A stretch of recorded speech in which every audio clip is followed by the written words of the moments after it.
పథకమే కాంగ్రెస్ పార్టీ పథకం, ఈ మన్రేగా పథకం, మహాత్మా గాంధీ జాతీయ ఉపాధి హామీ పథకం. ఈ పథకం కేవలం కాంగ్రెస్ పార్టీ పేదవాళ్లకు మేలు చేయాలి, గ్రామాలలో ఉన్న వాళ్ళు పని లేకుండా వలసలు పోతున్నారు, ఇది అరకట్టాలి, పేదవాడు ఆకలి చావులు చావకూడదు, పేదవాడికి కూడా ఒక బార్గెనింగ్ పవర్ ఉండాలి, డిగ్నిటీ ఆఫ్ లేబర్ ఉండాలి అని పెద్ద ఆలోచనతో ఈ ఉపాధి హామీ పనికి శ్రీకారం చుట్టింది కాంగ్రెస్ పార్టీ. 20 ఏళ్ళు అయింది ఈ పథకం మొదలై. కాంగ్రెస్ పార్టీ అధికారంలో ఉన్న 10 సంవత్సరాలు ఈ పథకం బ్రహ్మాండంగా నడిచింది. ఇప్పుడు బీజేపీ పార్టీ అధికారంలోకి వచ్చి 11 ఏళ్ళు అయింది. బీజేపీ పార్టీ అధికారంలోకి వచ్చినప్పటి నుండి ఉపాధి హామీ పనికి గండి పెడుతూనే ఉన్నారు. క్రమేణా సంవత్సరానికి జాబ్ కార్డులను తగ్గిస్తూ వస్తున్నారు. అసలు రాజశేఖర రెడ్డి గారు ఉన్నప్పుడు ఎంత వైభవంగా జరిగేదంటే, ఇది 1,10,00,000 జాబ్ కార్డులు ఇచ్చారు. అప్పుడు ఆంధ్ర రాష్ట్రం పేద ప్రజల కోసం, అంటే కుటుంబానికి 2 నేసుకున్నా కూడా, జాబ్ కార్డుని 2 నేసుకున్నా కూడా 2,25,00,000 మందికి తక్కువ లేకుండా ఉపాధి హామీ పనిలో లబ్ధి పొందారు. అంత మేలు చేసింది ఒక్క ఆంధ్ర రాష్ట్రంలోనే. దేశంలో కూడా ఇది ఎంత పెద్ద పథకం అంటే, అసలు ప్రపంచంలోనే ఇంతమందికి, కోట్ల మందికి ఉపాధినిచ్చే పథకం ఇంకొకటి లేదని దేశ విదేశాల నుంచి కూడా వచ్చి దీని మీద రీసెర్చ్ పేపర్లు తయారు చేసిన తరుణాలు ఎన్నో ఉన్నాయి. అంత గొప్ప పథకము ఈ ఉపాధి హామీ పథకం. అంతమంది పేదలకు మేలు చేసిన పథకం, కోట్ల మంది ప్రజలలో వెలుగులు నింపిన పథకం. మేము వెళ్ళొచ్చు, పని చేసుకోవచ్చు, పని చేసుకున్న 15 రోజుల్లోనే మాకు జీతం వస్తుంది, వేతనాలు వస్తాయి అని నమ్మకం కలిగించి ఎన్నో జీవితాలను, కుటుంబాలను నిలబెట్టిన పథకం ఈ ఉపాధి హామీ పథకం. ఇందాక ఈ తమ్ముడు చెప్పినట్టుగా తను చదువుకోవడానికి కావాల్సిన డబ్బులు కూడా సేకరించుకోవడానికి ఉపాధి హామీ పనికొంచింది అంటే, ఇలా ఎంతమంది జీవితాలలో మార్పు తెచ్చింది ఈ ఉపాధి హామీ పథకం. అలా ఇంతవరకు నిలబడిన ఈ ఉపాధి హామీ పథకాన్ని ఇప్పుడు బీజేపీ పార్టీ ఈ పథకాన్ని తొలగించి ఇంకొక కొత్త చట్టాన్ని తీసుకొస్తున్నారు. దాని పేరు విబి గ్రామ్. మహాత్మా గాంధీ పేరు ఉన్న ఈ ఉపాధి హామీ పథకాన్ని తొలగించి విబి గ్రామ్ అని బీజేపీ కొత్త చట్టాన్ని తెస్తుంది. అంటే మహాత్మా గాంధీ ని ఖూనీ చేసిన ఆర్ఎస్ఎస్ సభ్యుడు గాడ్సే ఎలాగైతే మహాత్మా గాంధీని హత్య చేశారో, ఇప్పుడు మహాత్మా గాంధీ పేరు ఉన్న ఈ ఉపాధి హామీ పథకాన్ని కూడా ఖూనీ చేయడానికే పుట్టాడు నరేంద్ర మోడీ. ఇద్దరికీ పెద్ద తేడా లేదు. గాడ్సే మహాత్మా గాంధీని చంపాడు, నరేంద్ర మోడీ మహాత్మా గాంధీ ఆశయాలను చంపుతున్నారు. ఇద్దరికీ పెద్ద తేడా లేదు. అందుకే చెప్తున్నాం, ఈ కొత్త చట్టం అన్నది గ్రామ స్వరాజ్యానికి విరుద్ధం.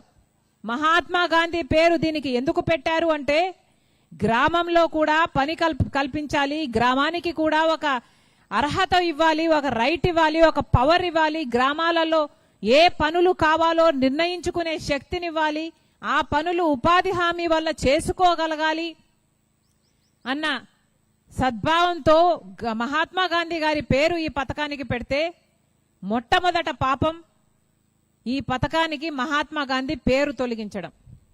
అంతేకాదు, దాంతో ఆగలేదు. ఎంత సాహసం చేశారో మీ అందరూ కూడా గమనించాలి. కానీ వాళ్ళ పాపం అంతటితో ఆగలేదు. మహాత్మా గాంధీ ఉపాధి హామీ పథకానికి ఇప్పుడు బీజేపీ పార్టీ తెచ్చిన ఈ కొత్త చట్టానికి నక్కకు నాగలోకానికి ఉన్నంత తేడా ఉంది. మొట్టమొదటిగా మహాత్మా గాంధీ పేరును మార్చడం పెద్ద పాపమైతే, గ్రామాల దగ్గర నుంచి స్వరాజ్యాన్ని లాక్కోవడము ఇంకొక పెద్ద నేరం. ఇది వరకు ఉపాధి హామీ పని అంటే ఇందాక తులసిరెడ్డి అన్నగారు చెప్పినట్టు గ్రామాలలో ఏ పనులు కావాలో, రోడ్లు కావాలా, లేక భవనాలు కావాలా, లేక పూడికలు తీయాలా, గ్రామాలలో ఏ పనులు కావాలో ఆ పనులు ఉపాధి హామీ కింద చేయించేవాళ్ళు. కానీ ఇప్పుడు బీజేపీ తెస్తున్న ఈ కొత్త చట్ట ప్రకారము అలా ఉండబోదట. ఈ కొత్త చట్టంలో కేంద్ర ప్రభుత్వం నిర్ణయిస్తుందట ఎక్కడ ఏ పని జరగాలి అని. అంటే ఏ రాష్ట్రంలో పని జరగాలి, ఏ జిల్లాలో పని జరగాలి, ఏ గ్రామంలో పని జరగాలి అని వాళ్ళు చెప్తారట. అంటే వాళ్ళకు నచ్చిన రాష్ట్రాలకు ఎక్కువ పని ఇస్తారు, నచ్చని నా రాష్ట్రాలకు పని ఇవ్వరు. బీజేపీ ప్రభుత్వాలు లేని చోట పని ఇవ్వరు. ఎన్ని గ్రామాలకు ఇస్తారో తెలియదు, ఒకవేళ ఇచ్చిన ఆ గ్రామంలో ఎన్ని రోజులు పనిస్తారో తెలియదు, ఎప్పుడు ఎత్తేస్తారో తెలియదు. గ్రామాలలో జరగాల్సిన పనులు ఇక గ్రామాలలో జరగవు. ఒక పక్కన ఒక రోడ్డు పనో లేకపోతే ఒక కాంట్రాక్టరో ఏదన్నా పని చేస్తుంటే ఆ కాంట్రాక్టర్ కింద ఈ ఉపాధి హామీ పనిని అటాచ్ చేస్తే అప్పుడు ఆ కాంట్రాక్టర్ పని ఇచ్చి ఆ కాంట్రాక్టరు వేతనాలు ఇవ్వాలన్నమాట. అంటే ఆఖరికి ఇది ఎలా తయారవుతుందంటే గ్రామంలో జరిగే అభివృద్ధులు, గ్రామంలో జరిగే పనులు ఇక మొత్తానికే ఆగిపోతాయి. లేబర్ సప్లై చేయడానికి మాత్రమే గ్రామాలు పనికొస్తాయి. మొత్తం ఆ పక్కన కాంట్రాక్టర్కు లేబర్ సప్లై చేసే యంత్రాలుగా గ్రామాలు మిగిలిపోతాయి. ఇది బీజేపీ చేస్తున్న దుర్మార్గమైన చర్య. అందుకే కాంగ్రెస్ పార్టీ దీన్ని ఇంతగా వ్యతిరేకిస్తుంది.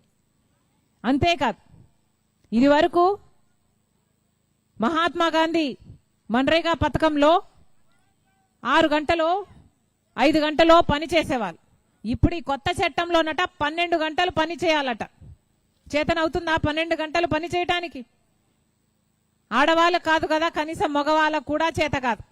ఏం పెద్దమ్మా, చేతనవుతుందా? నువ్వు పనికి వెళ్ళేదానివి కదా. చేయలేం. అసలు పెద్దమ్మకు గుర్తే ఉండుంటుంది. అమ్మ పెద్దమ్మ, రాజశేఖర రెడ్డి గారు ఉన్నప్పుడు మీరు పనికి వెళ్ళినప్పుడు ఆటో ఛార్జీలు కూడా ఇచ్చేవాళ్ళట కదా. ఉపాధి హామీ పనికి ఆటో ఛార్జీలు ఇచ్చేవారట, మజ్జిగ ఇచ్చేవాళ్ళట, పక్కన కూరలో ఒక ఆమె చెప్పింది రస్నా కూడా ఇచ్చేవాళ్ళట కదా. టెంట్లు కూడా వేసేవాళ్ళట గర్భిణీ స్త్రీలకు, ముసలోళ్లకు కూర్చొని కొంచెం రెస్ట్ తీసుకోవడానికి. కానీ ఈ మధ్య అవేవీ లేవు. ఇప్పటికే ఉపాధి హామీ పనిని ఎంత దిగజార్చాలో అంతా దిగజార్చారు. ఒకే సంవత్సరంలో 18.5 లక్షల జాబ్ కార్డులు తొలగించింది ఒక్క ఆంధ్ర రాష్ట్ర ప్రభుత్వమే. చంద్రబాబు గారు ముఖ్యమంత్రి అయిన తర్వాత 2025లో 18.5 లక్షల జాబ్ కార్డులను తీసేశారు. అంటే కనీసం 36 లక్షల మందికి ఉపాధి హామీ పని నుండి తొలగించేశారన్నమాట. మరి వీళ్ళకి చిత్తశుద్ధి ఉంది అనుకోవాలా ఉపాధి హామీ మీద? ముమ్మాటికి లేదు. అన్నిటికంటే పెద్ద తేడా, అన్నిటికంటే ఎక్కువ ఎఫెక్ట్ ఇచ్చే తేడా ఏమిటంటే నిధులు. మహాత్మా గాంధీ ఉపాధి హామీ పనిలో పూర్తి నిధుల బాధ్యత కేంద్రానిదే. కేంద్రం పూర్తి నిధులు ఇచ్చేది. కానీ ఇప్పుడు ఈ కొత్త చట్టంలో 60% కేంద్రం పెట్టుకుంటుందంట, 40% రాష్ట్రాలే పెట్టుకోవాలట. మన రాష్ట్రం పెట్టుకునే స్థితిలో ఉందా లేదా? మన రాష్ట్రం ఇప్పటికే ఒక అప్పుల కుప్పైంది. జగన్మోహన్ రెడ్డి గారి పుణ్యమా అని, చంద్రబాబు గారి పుణ్యమా అని ఇప్పటికే 14 లక్షల అప్పుల కుప్ప మన రాష్ట్రం మీద ఉంది, మన బిడ్డల మీద ఉంది. ఈ అప్పులే తీర్చుకోవాల్సి ఉంది. కనీసం ప్రభుత్వ ఉద్యోగస్తులకు జీతాలు ఇచ్చుకోవడానికి కూడా మన ప్రభుత్వం దగ్గర డబ్బులు లేవు, అప్పులే చేస్తున్నారు. ఇలాంటి పరిస్థితిలో ఉపాధి హామీ పనికయ్యే 40% ఖర్చు మన రాష్ట్రం పెట్టుకునే స్థితిలో ఉందా? ముమ్మాటికి లేదు. లేదు కాబట్టి ఉపాధి హామీ పని రాష్ట్రంలో అంత ఇవ్వబోరు. ఎందుకంటే 40% ఖర్చు రాష్ట్రం మీద పడబోతుంది కాబట్టి. ఉపాధి హామీ పని రాష్ట్రంలో 40% ఖర్చు వస్తుంది కాబట్టి ఇవ్వకపోతే కేంద్రం ఇవ్వాల్సిన 60% కూడా ఇవ్వాల్సిన పనే ఉండదు ఇంకా. ఎందుకంటే రాష్ట్రంలో పనే జరగకపోతే వీళ్ళు 40% పెట్టుకోకపోతే వాళ్ళకి 60% పెట్టుకునే అవసరం కూడా రాదు. ఇది వీళ్ళ కుట్ర. ఉపాధి హామీకి అయ్యే ఖర్చును మిగిలించుకోవడానికే ఈ చట్టంలో మార్పులు తెస్తున్నారు. ఇంత ఘోరంగా, ఇంత దారుణంగా ఈ ఉపాధి హామీ మీద దెబ్బ కొడుతున్నారు. కేవలం ఈ డబ్బులు మిగిలించుకోవడానికి. ఉపాధి హామీ పని అంటే పేదవాళ్లకు పోతుంది. అదే డబ్బులు ఏ కాంట్రాక్టర్కో ఇంకో పనికో ఇస్తే ఆ కాంట్రాక్టర్ వల్ల బీజేపీ పార్టీ నాయకులకో లేక బీజేపీ పార్టీ బినాములకో కమిషన్ల కింద మళ్ళీ పార్టీకే వచ్చి చేరుతుంది అన్నదే వాళ్ళ స్కీమ్. అందుకే ఈ దుర్మార్గాన్ని చేస్తున్నారు. చంద్రబాబు గారు ఇలాంటి బిల్లుకు మద్దతిచ్చి వచ్చారు. ఉపాధి హామీని మారుస్తున్నారు. ఉపాధి హామీకి ఇది వరకు 500 కోట్లయితే ఇప్పుడు ఈ కొత్త చట్టంలో 5,000 కోట్లు అవుతుంది. మరి చంద్రబాబు గారు ఏం ఆలోచించారో, ఎందుకు ఆలోచించారో, ఎందుకు మద్దతు ఇచ్చారో చంద్రబాబు గారే సమాధానం చెప్పాలి. అక్కడేమో కేంద్రంలో ఈ బిల్లుకు, ఈ దుర్మార్గమైన దరిద్రమైన బిల్లుకు మద్దతు ఇచ్చారు. మళ్ళీ ఢిల్లీ చుట్టూ తిరుగుతూ డబ్బులు అడుగుతున్నారు. ఉపాధి హామీ పథకానికి డబ్బులు ఇవ్వండి అని. అంత దరిద్రమైన బిల్లుకు మద్దతు ఇవ్వడం ఎందుకు? ఆ తర్వాత ఢిల్లీ చుట్టూ మళ్ళీ నిధులు ఇవ్వండి ఉపాధి హామీ కోసము అని తిరగడం ఎందుకు? చంద్రబాబు గారు సూటిగా అడుగుతున్నాము, సమాధానం చెప్పాలి. ఎందుకంటే ఇది ఆంధ్ర రాష్ట్ర ప్రజలకు సంబంధించిన విషయం.